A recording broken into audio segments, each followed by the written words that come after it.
faithfully delivering value, interpreting great books from around the world. Hello, this is Shimar Talks Books. Today, the book we'll interpret for you is My Heart's Destination is Dunhuang. This book is the autobiography of Fan Jinshi, the third director of the Dunhuang Academy. She is known as the daughter of Dunhuang and also one of the most steadfast guardians of the Mogao Caves. One of the most steadfast guardians.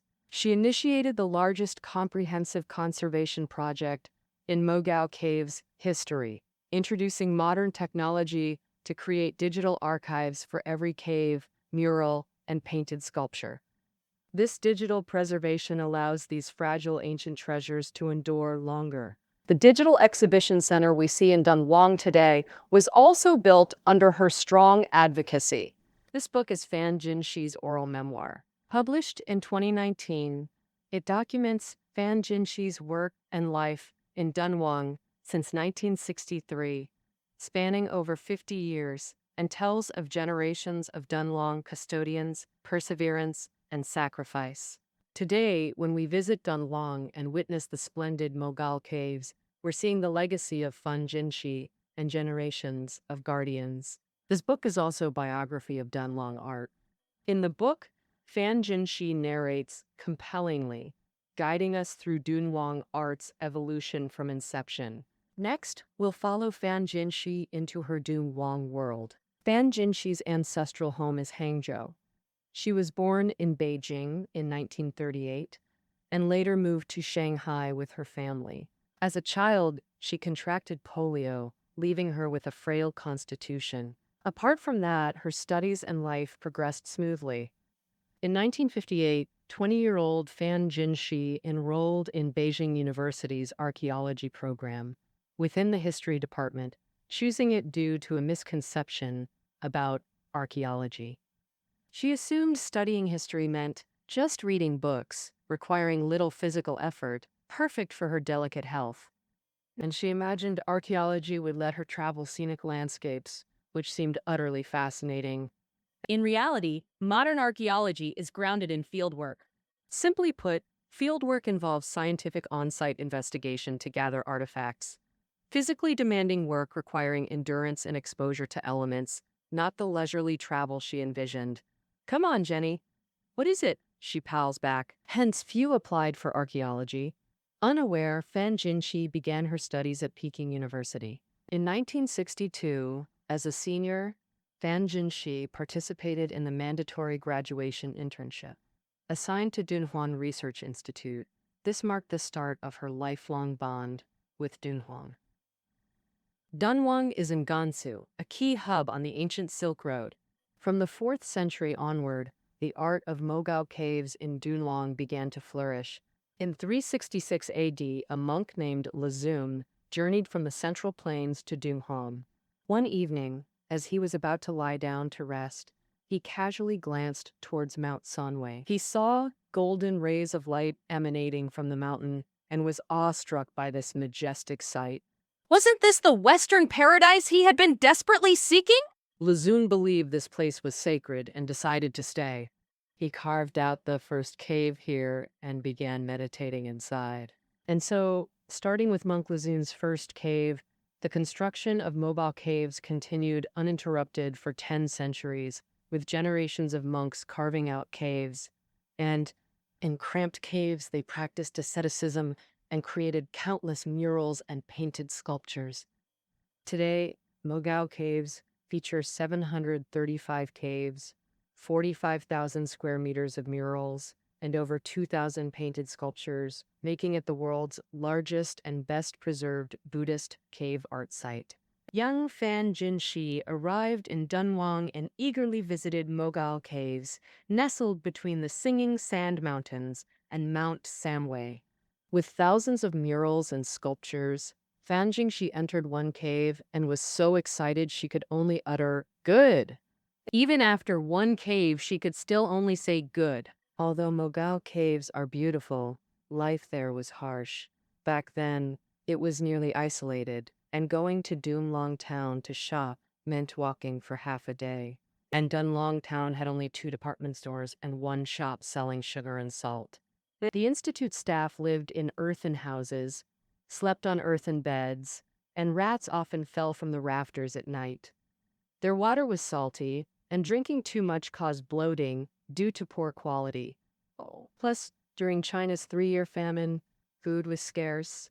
At Dunhuang Research Institute, everyone ate only old 3 slices, carrot, cabbage, and potato slices, leaving all pale and thin. Even worse, winter nights in Dunhuang dropped to over 20 degrees below zero. Fan Jinshi wore all she could but would still wake up freezing, listening to the howling wind outside the earthen walls, mixed with wolf cries. Under such harsh conditions, it didn't take 3 months. Fan Jinshi fainted inside the Mogao caves and returned to Shanghai before finishing her internship, resting at home until 1963. After graduation, Fan Jinshi still obeyed the organization's assignment and went to work at Dunhuang Research Institute. Every day she entered the caves to participate in the reinforcement project of Mogao's southern section, as well as excavation and cleanup work. After work, she had to learn to light stoves for warmth and sweep endless dust in her dorm. The longer she stayed in Dunhuang, the more conflicted Fan Jinshi felt inside. On one hand, Dunhuang was naturally fascinating for an archaeology professional. But on the other hand, the pain of being separated from her family was unbearable. In 1967, she married her college sweetheart, Peng Jinjiang, who worked in Wuhan. Though married, they lived apart, and their 2 sons were temporarily fostered with relatives. In 1978, visiting her husband's hometown in Hebei, Fan saw a sun-darkened child at the door. She later realized it was her 5-year-old son. She hadn't recognized him after 2 years apart. This made her resolve to leave Dunhuang. But fate intervened. Her transfer requests were repeatedly denied. Dunhuang desperately needed archaeological experts like her, and someone suggested a solution to Fan Jinshi. At that time, being absent for 6 months meant automatic resignation, a way to leave. So Fan left without permission for half a year, reuniting with her family in Wuhan. But this departure made her realize she couldn't truly leave Dunhuang. During sleepless nights, she'd pick up books, only to find they were about Dunhuang caves. Thus, Fan returned to the place she loved and resented, while her husband, old Peng, cared for their children in Wuhan. In the mid-1980s, Peng gave up his career in Wuhan and moved to Dunhuang, finally reuniting the family. Whenever upset or missing family, Fan would walk alone into Mogao's caves. They taught her how to endure hardship. For example, a meditation Buddha's statue's smile became her revelation. The past is gone forever. The future remains uncertain. All one truly possesses is life in this very moment. For Fan Jinshi, then, since she couldn't leave and didn't want to, she chose to embrace life's inevitabilities and her inner calling, staying in Dunhuang, staying at Mogao Caves. So what artistic achievements make Mogao so remarkable?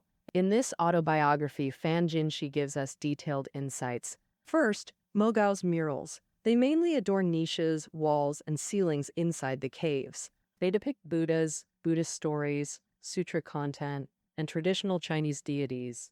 Patrons, wealthy individuals who funded cave construction, often had themselves painted inside too. For example, official Chao Yizhen funded a cave where he appeared over 2 meters tall, alongside his family, relatives, and subordinates, over 100 people, turning it into a glorious family shrine. Mogao murals use Gongbi technique with heavy colors, primarily employing Chinese line drawing methods. Artists created countless figures with fluid brushstrokes, showcasing Dunhuang painters' profound mastery. Their line drawing skill is best seen in the flying apsaras. Dunhuang caves feature over 4,500 diverse flying apsaras, whose dancing forms display the splendor of the Buddha's realm. Western art typically depicts flight using winged angels. But Dunhuang's apsaras ingeniously achieve flight without wings, using ribbons swirling around their arms to convey weightless grace. The beauty of these ribbons lies in their ability to flow, flutter, and spiral. Yet painting such long ribbons is extremely challenging. And everything hinges on those few brushstrokes. Beyond murals, another major achievement of Mogao art is painted sculptures. Simply put, these are clay sculptures with added color. Artists wrapped straw around wooden frames, applied layers of clay, smoothed surfaces, then painted the clay forms. Mogao sculptures feature Buddhas, bodhisattvas, heavenly kings, guardians, and flying apsaras. Some tower over 30 meters tall. Others are barely 10 centimeters high. Fan Jinshi believes the most exquisite sculptures are bodhisattvas, whose poses and expressions radiate rational harmony. For example, the two bodhisattva statues in Cave 45. They have high top knots, bare upper bodies, draped skirts, one foot on the ground, the other lightly resting, with relaxed, solemn expressions, curved brows, long arched eyebrows, and extremely graceful facial lines. Especially their smiles, which blend the peace and warmth of real people with a transcendent compassion. Moreover, most bodhisattva painted sculptures in Mogao caves exhibit a feminine softness. In Buddhism, it's said that bodhisattvas have 32 forms, meaning their appearances can vary greatly without gender restrictions. So why do bodhisattva sculptures appear so feminine? Some scholars believe that when Buddhism was introduced from India, the clothing and ornaments in bodhisattva statues were noble attire in India, gender neutral, but in our Central Plains culture, they seemed more feminine. Thus, when bodhisattva images first entered China, they already had a feminine foundation. Afterwards, over many dynasties, feminine features became more prominent, and the beautiful female bodhisattva image became deeply ingrained in people's hearts. The soft beauty of Mogao bodhisattvas isn't shown through exaggerated female chest features, but by emphasizing body curves, like the fleshy abdomen under the skirt tied below the navel, revealing a prominent belly, making it look natural and richly textured. For Fan Jinshi, these painted sculptures are not only exquisite art, but also provide psychological comfort. For instance, whenever she felt troubled or upset, besides visiting the meditation Buddha mentioned earlier, she also liked to go to Cave 158. Here lies the largest and arguably most perfect nirvana statue of Shakyamuni Buddha in Mogao, measuring 15.8 meters long, reclining in the cave for over 1,200 years. At dawn, sunlight crosses the distant mountain ridges, shining into the cave, covering the reclining Buddha's body, making its lines appear plump and soft. Fan Jinshi felt as if the chest was gently rising and falling, with blood seemingly flowing within the body. Buddha's slightly closed eyes and smiling lips appear very calm and serene. Facing the moment of nirvana, Buddha showed no pain or anxiety. Because of these unparalleled artworks, Fan Jinshi took root in Dunhuang, slowly fading from a Jiangnan girl into what everyone calls the old lady of Dunhuang. And in 1998, 60-year-old Fan Jinshi reached retirement age, but the organization entrusted her with greater responsibilities. That year, she became the third director of Dunhuang Academy. Before her, 2 generations had worked tirelessly to protect Mogao caves. Since the mid-16th century, during Jiajing period of Ming Dynasty, it gradually fell into neglect. Unattended, sand blown by wind directly eroded murals and painted sculptures.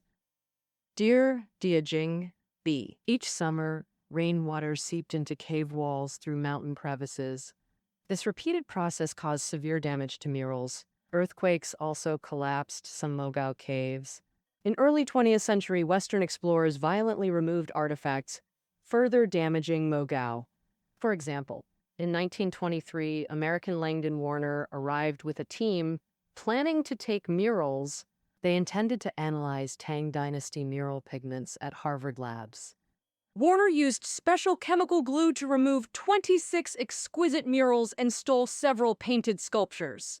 In 1920s, Cossack soldiers fleeing war were housed in Mogao by Beiyang government. They cooked inside caves and scraped off gold leaf. Dunhuang The devastation made society recognize the need for a protection institute to urgently preserve Dunhuang artifacts while advancing Dunhuangology research. On New Year's Day, 1944, National Dunhuang Art Research Institute was established, China's first specialized Dunhuangology institution. This ended over 4 centuries of management neglect at Mogao. Painter Chang Shuhong, returning from France, became its first director. Chang represented Mogao's first-generation guardians and pioneered China's cultural preservation efforts. Studying in France since 1927, he encountered Dunhuang albums overseas, sparking his fascination. After returning, Chang participated in the Institute's preparations. Appointed director, he moved his family to Dunhuang and recruited young colleagues. In desolate northwestern deserts, they began protecting and studying crumbling caves. Immediately, Chang led physical labor, clearing centuries of sand from 300-plus caves and dismantling makeshift beds. They also installed doors and built earthen walls for key caves. These measures effectively prevented human damage and theft. Mogao caves received initial protection. Afterwards, Chang Shuhong led the team in copying murals and sculptures. Within years, they completed hundreds of reproductions. Copying is vital for art preservation. Now, artifact aging is inevitable. Copying creates permanent specimens, preserving their original appearance. Some might think copying is simple, just mimicking the original, right? But truly capturing Dunhuang original's essence is incredibly difficult. For example, a Buddha statue appears kind and smiling from afar. Up close, its exaggerated facial features differ from human proportions. So copying requires constant study of line variations and structural ratios. Copies must remain vivid even when distant details blur. Achieving this takes years. Copying is tedious work. Zero personal interpretation is allowed. Master Shi Wuishang's first copying attempt reportedly failed.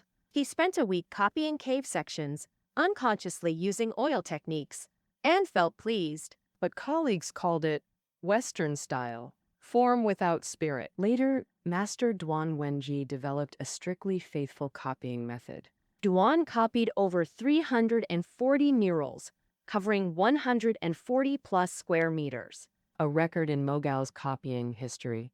His first method, objective copying, faithfully reproducing existing damage. These copies feel authentic and remain today's standard method.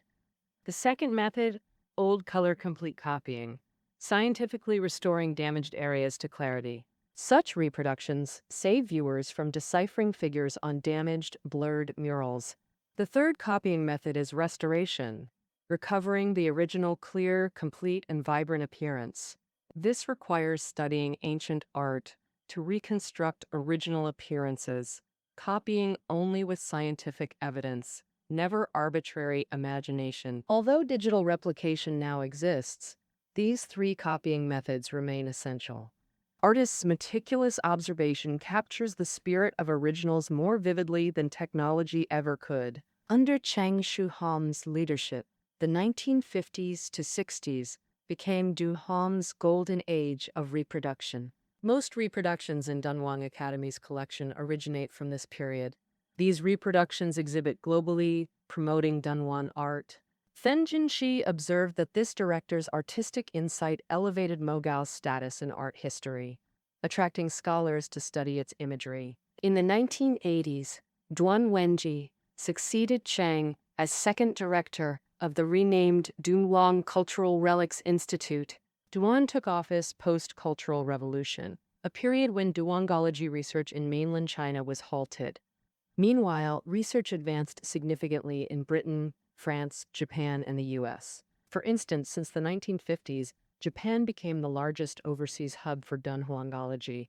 By the 1970s, Japanese research reached new heights.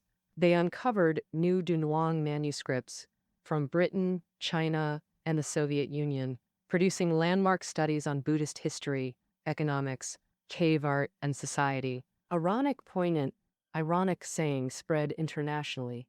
Dunhuang is in China, but Dunhuangology belongs abroad. The Cultural Revolution's disruption left Duan deeply anxious about China's Dunhuangology. Under Duan's guidance, researchers published extensively, pioneering China's Dunhuangology revival. In 1998, the Great Dictionary of Dunhuangology was published, compiled over a decade by 100-plus scholars like Ji Shanlin, featuring 6,900-plus entries covering all aspects now essential worldwide. In 1984, the Dunhuang Cultural Relics Institute was expanded and renamed the Dunhuang Academy. In 1998, Fan Jinshi succeeded Chang Shuhong and Duan Wenji to become the third director of the Dunhuang Academy. Right after taking office, she faced a new problem her predecessors hadn't encountered: a massive surge in tourists. In 1979, Mogao Caves officially opened to the public. Annual visitors were just 10,000 then, but by 2000, it jumped to 310,000. Most Mogao caves are cramped, so excessive visitors cause damage. Their breath's CO2 and body heat alter the microenvironment. Changes in temperature and humidity inside caves gradually harm murals and painted sculptures. But local authorities didn't realize this issue. As Mogao's fame grew, many eyed it as a cash cow, wanting to turn it into a money-making machine. Some departments even planned to include Dunhuang in a mega-tourism zone, bundling Mogao with a travel company for public listing. This further fueled the tourism development frenzy. Fan Jinshi was deeply troubled by this. She knew handing Mogao to a company would neglect relic safety. She wrote in her book, "Frankly, back then, just imagining a tourism firm managing Mogao, a priceless human heritage, gave me cold sweats." She resolved to stop this at all costs. She wrote a detailed letter to Gansu provincial leaders, stressing that tourism development must prioritize Mogao's protection. The letter climbed the ranks and drew high-level attention from the state council. Finally, the Dunhuang Academy retained management rights to Mogao. For this, Fan Jinshi lost 10 jin from stress. But how to resolve the conflict between growing visitor enthusiasm and relic protection? Fan Jinshi turned to emerging digital tech, conceiving two ideas. First, create digital archives for every cave, mural, and sculpture to preserve Mogao permanently as key art documentation. Second, use digital images of caves, murals, sculptures, and Dunhuang artifacts in dome films, evoking awe and immersion. Starting in 2003, Fan Jinshi began implementing her plans. Dunhuang Academy established a digital research center, spending 7 full years, taking 100,000 photos to digitize 27 main caves. They then organized a nearly 100-person team, creating 2 20-minute films over 4 years. The documentary Millennial Mogao and dome film Dreamland of Buddhas. Though Dreamland of Buddhas runs just 20 minutes, the behind-the-scenes work was massive. For example, Dreamland required authentic restoration of 11 caves, each needing 4,000, 5,000 photos. Larger caves required over 40,000. Then came repeated experimentation with these photos. Stitching cave structures involved 3D modeling, creating grayscale models, binding mural textures for coloring, achieving true-to-life visuals. After deployment, visitors combined HD films with on-site experiences, shortening cave stays and reducing conservation pressure. As these projects materialized, Fan Jinshi approached 80. In 2015, after 17 years as director, she became honorary president, yet continued working for Dunhuang. Long past retirement age, she could have returned to Shanghai, but chose to stay. She'd grown accustomed to daily cave visits, greeting dawn light and the bodhisattva smiles. Even now, she prefers staying in Dunhuang during Chinese New Year. On New Year's Day, she sits in caves on a small stool, viewing murals. At dusk, she climbs Mount Sanwei. There, she sees Mogao Caves, dense as honeycombs on cliffs like weathered eyes against the desert sky. Dunhuang is where my heart belongs. That concludes our interpretation. Reading notes are below the audio. See you tomorrow!